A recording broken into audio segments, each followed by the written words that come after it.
I would say that emotions are parts of human experience that comes through our desires.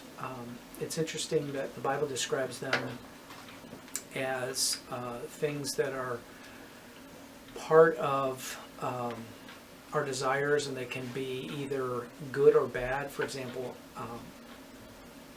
anger can be an emotion that, when it is within the bounds of God's parameters and His character, and as far as the Scriptures controls, the Holy Spirit's role in our lives, it can be a good thing. We call that righteous indignation. But at the same time, like in Ephesians 4, when it's taken outside of the bounds of the Spirit's control, it is something that is seen as obviously sin. And when he says, "Be angry and sin not," I think it's an emotion in that way. So I think that emotions are created as far as who we are. They are responses to our minds, and there's a physiological connection, obviously. And yet at the same time, when they are not generated by truth and by righteousness and guided by the Spirit, then we can be out of control.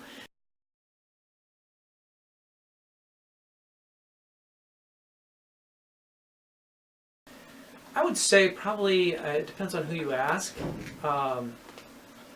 probably,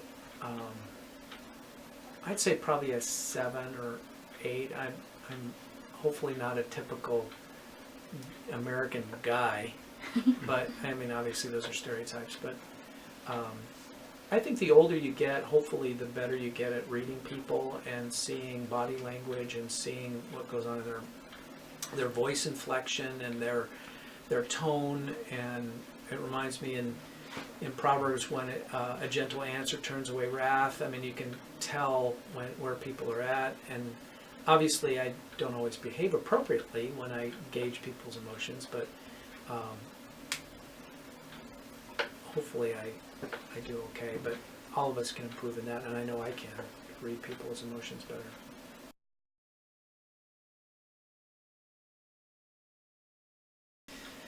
I would say student presentation interviews. That's probably one of the biggest ones. My stress level right now is through the roof. But I would say probably multitasking when I get a lot of things going on at the same time. I would say that preparing for class when I have a lot going on, it stresses me out. I would say that things of life where, for me personally, and my physical makeup, I think, would be relational discord. When I have wronged somebody or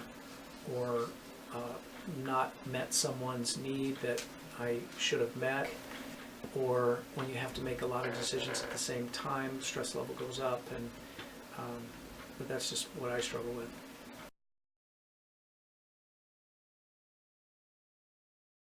I would try to, first and foremost, understand why I'm feeling stressed out. As far as, is it a rational stress and part of things that are real, or is it something that I'm creating in my mind? And that comes with talking to the Lord about that and recognizing that as I try to deal with that since He knows everything and the trials or the situations in my life,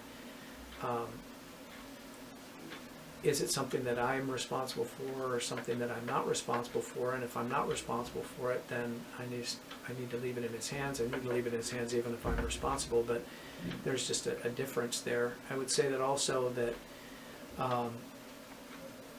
there is such a huge gift from the Lord when He brings peace, when we understand His role in our lives and the peace that, as the Bible says, that passes all understanding.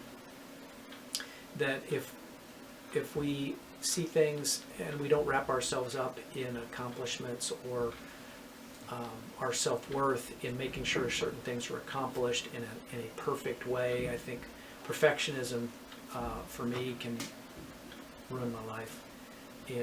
certain tasks, that I think that if we can turn those things over to the Lord, that it just kind of, and I think Christians know that, they sense that melting away of the stress, and that we, I think also just recognizing at that point to take one thing at a time rather than trying to do everything at the same time.